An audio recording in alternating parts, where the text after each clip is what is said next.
Woo. I mean, I was worried about this game as I shared with you all, going into it, because they're coming off an unbelievable season. They're very well coached. It was a terrible matchup issue for us. And you saw that. They shot 58% the first half. It was incredible. I can't remember the last time I had a team that I've coached allowed 49 points at halftime. And again, we tried to play some zone because we couldn't guard him in man. We were getting in foul trouble. And you could see that the game was called tighter tonight. There only ended up being 41 fouls. But it was, we had to adjust because anytime you even touched the guy on the drive, it was a foul. And we had foul issues with Gavin, with Travis, with Chicken, with Falou. I mean, Falou had 4 fouls, and he is foul prone, in fairness. I mean, he had 4 fouls in 7 minutes. But I'm really proud of our team, the way we didn't drop our head when we were down. We didn't give up. We fought back. We never stopped believing. I think our conditioning helped, and obviously the crowd was great tonight. It was a phenomenal atmosphere here in the Hump. Everybody's been telling me, Coach, it's going to be so fun in the Hump. You just wait and see. Well, they were right.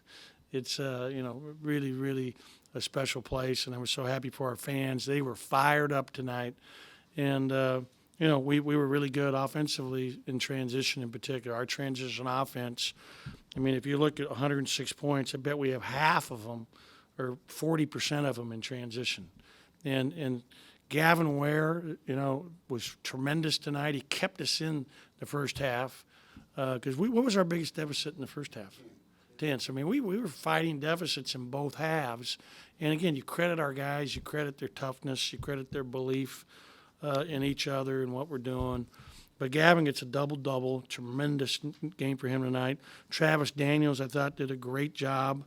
He really did a good job defensively, especially in the second half. Fred, when we switched him on to number 5, that's when we made our run to get the lead. It was when Fred finally went to number 5 because we could not stay in front of him. It was kind of really, really sad. And we're going to watch that film tomorrow. And I'm glad we're watching it from a winning standpoint rather than a losing standpoint because we have a lot to improve on to be the team we want to be. IJ was tremendous offensively. I thought that Craig, we got to get him to the line more. And you saw cramps there late in the game. And so I took him out late because I didn't want to make sure he didn't, pull a muscle. But I thought a couple of his passes, when we were down 10, he made a great pass to Travis for a dunk. He made another really nice pass slipping to someone for a layup. And then he scored. His defense was really good. His help on the drive, when we had him on number 4, he was our best help guy, helping off of people. That helped give us a spurt. Johnny gave us a good lift. I couldn't believe the little step-back shot he made. He loves that shot. That's his signature inside move. And then I thought Q shot up 73-70. How much time was left when he puts us up 76-70? Anybody know? It was right around 10 minutes, 9 minutes left. But that was a shot that gave us a shot in the arm, a little distance between us and them, and then we built on it. And, again, credit Eastern Washington. It's a really good team. They're really well coached. I knew it was going to be it was a good RPI win. It will end up being a solid RPI win for our team when we look back at it in March. Questions? What was IJ doing there? Have you seen him be that aggressive like he was in the second half? Defense started making stops. Yeah, I mean, as good as he was offensively, he was the opposite defensively. We got to get him to play at a high level at both ends, and he's really going to be special. But this is how he's been playing in practice. He's been really good offensively and much better defensively than he was. He's been like this the entire time. And I played him, too many minutes because we didn't have Malik available tonight, and it was decided that until he goes through a full practice, which will be Sunday, we're not going to start turning him loose again for fear that I don't want a long-term injury that's going to keep him out. So the good news is we'll have him back. I'm expecting to practice on Sunday and get some minutes on Monday. Next question about tonight. You're down, I guess it was 3 or 4 at halftime, and I'm sure you 3. to get some things straightened out. They come out and hit 6 in the first minute, 6 straight. Against that really good, 10-point hold again. right? How close do you think the kids were to You know, I don't think they were. I mean, bottom line is it's my fault for coming out and playing that stupid zone. Yeah, I hate zone. And I'm a bad zone coach. That was evident tonight. So we got to learn to play man to man without fouling. We got to get better at our zone because we're going to need to use it at some point. We were getting too spaced out, stretched out, and we were guarding number 5 twice in our zone. He just went right around us and went and made a layup. There was no help. And this is a team, you remember, that we played tonight. Last year, 40% of their attempts were threes. They were number 11 in the country there. They were third in the country in scoring. I don't think they shoot it as well from 3 as they did a year ago. And we'll be, you know, I think other teams will play them more as the driving team. But 55 is really good. I mean, what a horrible matchup. He is a nightmare. And then Von Hoff, I mean, you look at it, you know, you got Bliznuk from the Ukraine's a very good player. Van Hoff and Joyce are really good. McBroom is really good. Sir Washington, we had a hard time with. I mean, I've been in the Big Sky. They're going to win a lot of games, and I wouldn't want to play them. I don't know who else is on their schedule, but, you know, God bless them. Ben, you've never been a particularly sentimental type. You haven't coached a regular season game in two plus years now. Did you take a minute to look around? I was actually not looking around, but I was thinking about it today. It's actually, you know, March of 13, so it was like 2.5 years, and I didn't even think about that until today. Because this is the first game. But, yeah, I might be more sentimental than you think, Pete.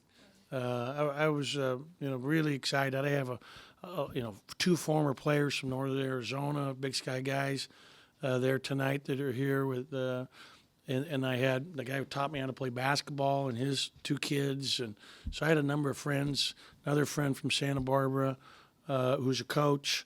So it was fun for me to have all those people here in my first game, and especially nice to have my wife here. And I really appreciate the SEC Network because everybody gets to see all our games all over the country, which is a really nice thing, especially for my family and friends. So I'm really excited. I'm so happy to be here. And Scott gave me the game ball after the game with the team in there, and that was really nice. And, you know, it's something I'll treasure, and I'll have that up in my office here sometime in the next week or two. Coach, I know you know, it's one game in, so you can't detect a pattern after one game, but do you anticipate that you may use Fred more covering the front? Yeah, Fred is going to play a lot of minutes for us throughout the year, and I don't see him playing a lot of minutes guarding the point because usually he's going to have to match up with the other team's wing. It just so happened that, you know, this was the issue tonight. But I'm sure that no one's fearful of our defense right now. What did Gavin do to pick up those 2 fouls? I think Falou got 2, then you put him back in, and no fouls the rest of the way. How did We you were go- playing zone partly at that point, and we were down in the first half. When we came back to cut it to 3, we were in zone there the last 4 minutes of the half.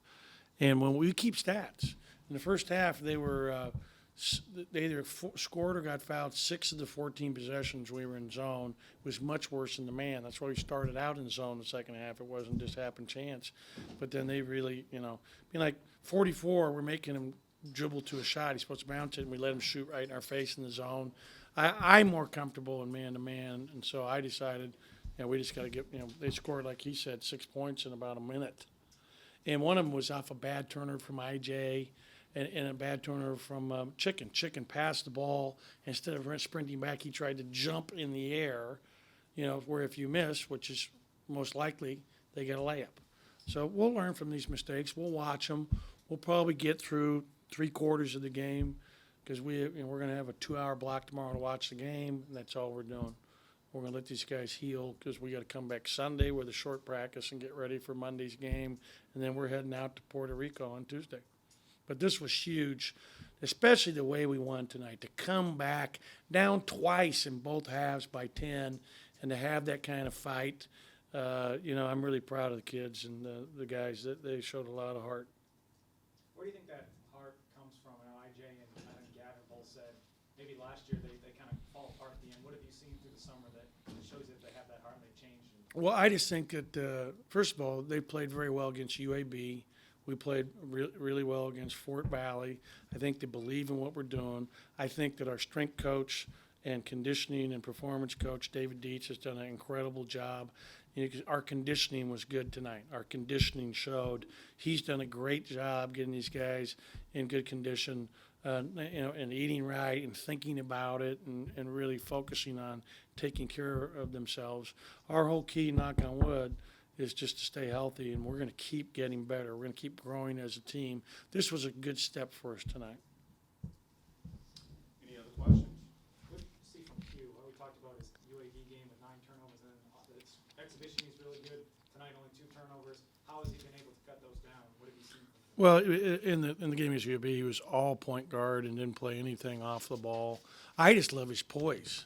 I mean, you know, the guy, he's like, you know, so cool. I mean, you know, and just, you know, nothing. He doesn't get ruffled. In fact, one time he wanted the ball, and I called his number, and he missed it. We got the ball back, and then turn around and he shoots a 3. I mean, you know, he's going to be a really good player as you look at him right now. And other people have said that to me. I mean, you know, the kid's got a chance. And when we get Malik back, we're going to be able to spread those minutes out better amongst those guys, and that's really going to help us. I thought Johnny gave us good minutes off the bench in his 15 minutes, and Johnny defensively was good in the second half for us, and that's usually not his forte. I'm really proud of Johnny.